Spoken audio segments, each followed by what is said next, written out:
We want to solve these simultaneous equations.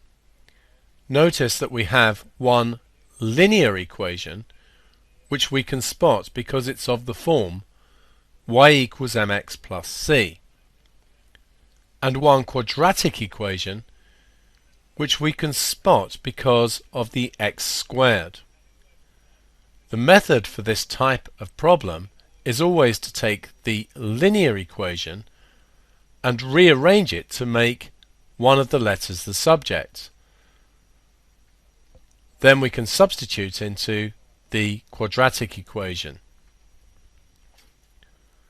So we get x squared plus 4. Instead of y, write 2x plus 5 equals 5. We get x squared plus 8x plus 20 is equal to 5.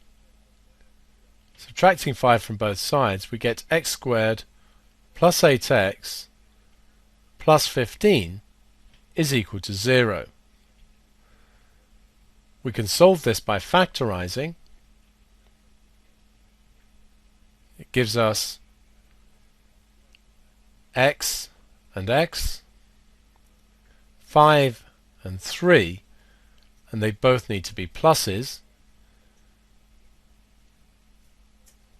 We get therefore x is minus 5 or x is minus 3.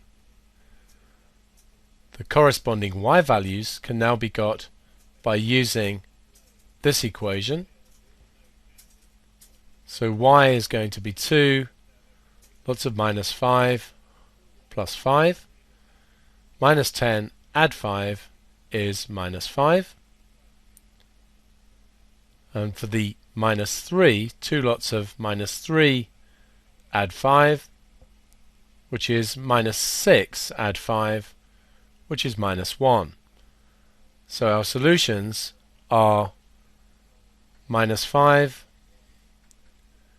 and minus 5, or x is minus 3 and y is minus 1.